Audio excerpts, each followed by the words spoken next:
Fourth ruling blocks Trump birthright citizenship order nationwide.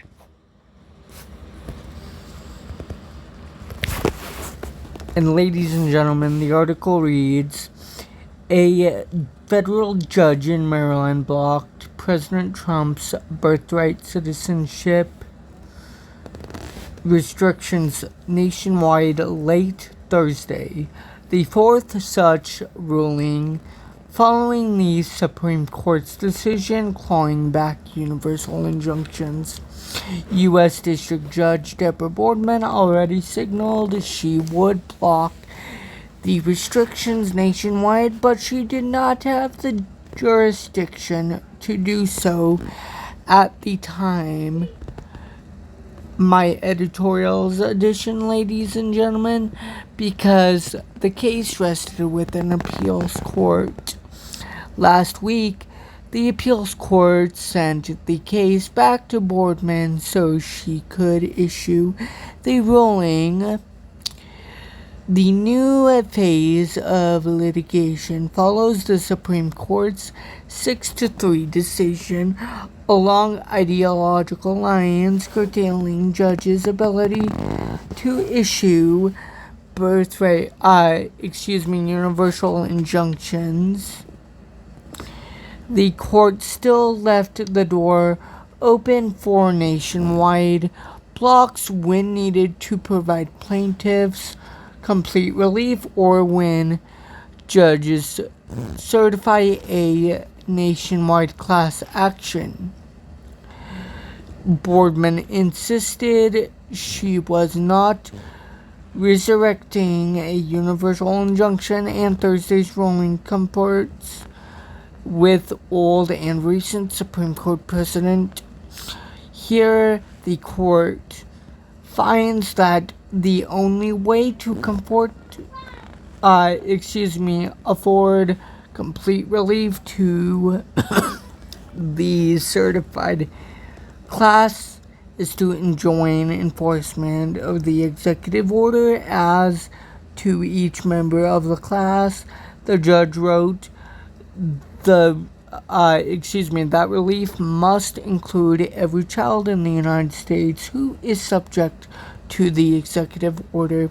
She is an appointee of former President Biden.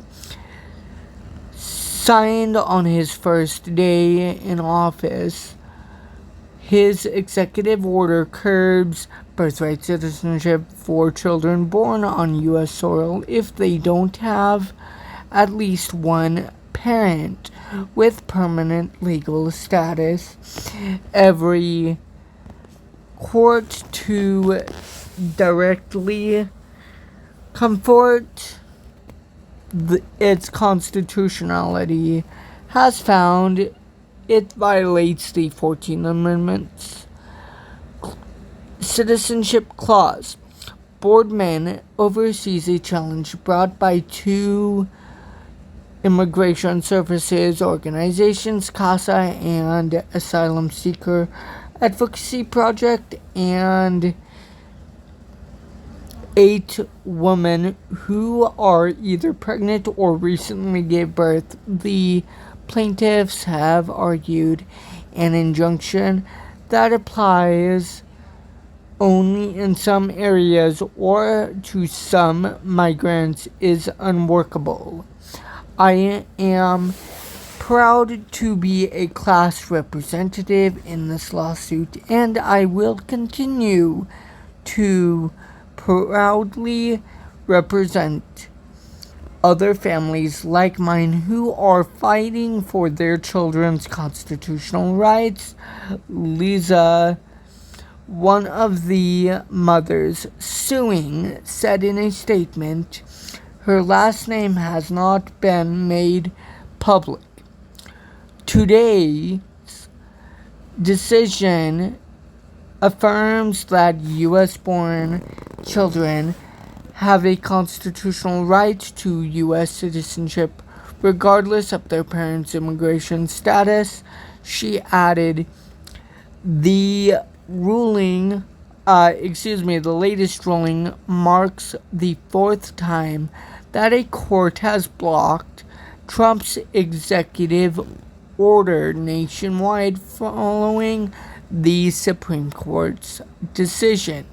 An appeals court did so last month, as did two other federal district judges in New Hampshire and Massachusetts.